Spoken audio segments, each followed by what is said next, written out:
m'appelle Bernard Meurice, je suis marié, 5 enfants et j'ai atteint un âge respectable et respecté pour cesser mon activité professionnelle au 1er janvier 2023.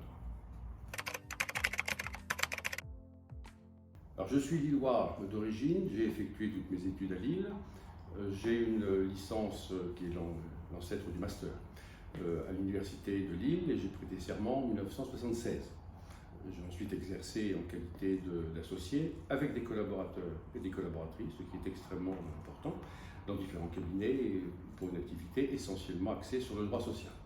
J'ai exercé différents mandats professionnels, président de la CARPA, bâtonnier, président du centre de formation professionnelle, que nous appelons maintenant l'ICSAD, et également membre de la commission formation du Conseil national des barreaux. Alors, ce que je retiens de ma carrière, c'est le rôle social que l'avocat exerce auprès de ses clients pour leur faire comprendre la différence entre le droit et le juste, car on a le sentiment de son bon droit, mais ce n'est pas forcément juridique, et on a un rôle social à les accompagner sur ce plan. Et sur le plan du bâtonnat, c'est peut-être le regard des confrères et la confiance qu'ils ont dans l'institution du bâtonnier, pas forcément moi, mais dans l'institution du bâtonnier.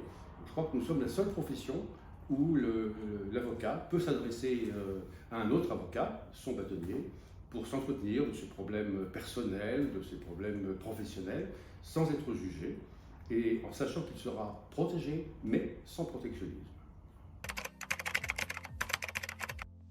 Un événement qui m'a marqué, je dirais en 2005, l'affaire France Moulin. Pour l'essentiel, il s'agit d'une consoeur, avocate à Toulouse, qui a été incarcérée pour avoir divulgué ou s'être servi d'informations à la suite d'une garde à vue auquel elle avait assisté. Alors, ce n'est pas le fond du débat qui m'a interpellé, c'est la solidarité complète de l'ensemble des barreaux, et derrière cela de l'ensemble des avocats, non pas pour avoir un réflexe corporatiste, mais pour faire entendre notre voix au droit à l'indépendance que nous devons avoir et à la parole de la défense. L'avenir du métier ou de la profession.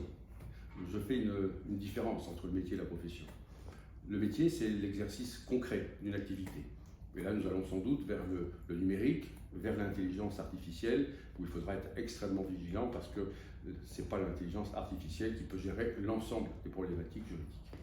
La profession, c'est la corporation des mêmes gens qui exercent cette activité. C'est notre profession. Et là, je pense que notre place, elle est devant nous. Car le droit est modifié, est changé. Le droit n'est plus la mise en place d'une technique pour faire triompher ou faire chuter une prétention. Le droit accompagne les sujets sociétaux. Le droit à la paresse, le droit à la vie, le droit à la mort, le droit à l'environnement, à la santé. Je crois que nous avons notre rôle pour construire le droit et faire évoluer la société.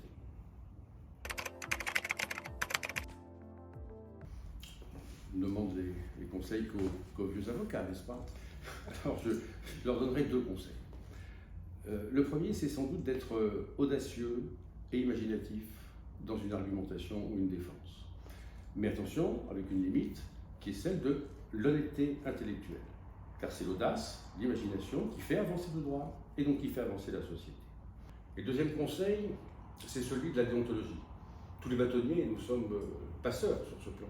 Tous les bâtonniers ont à cœur de faire respecter la déontologie. Je pense qu'il y a une chose qui est extrêmement importante, c'est la loyauté, le respect de la parole donnée. Car c'est cela qui construit la réputation, et donc on sait qu'une réputation, elle est plus difficile à construire qu'un permis.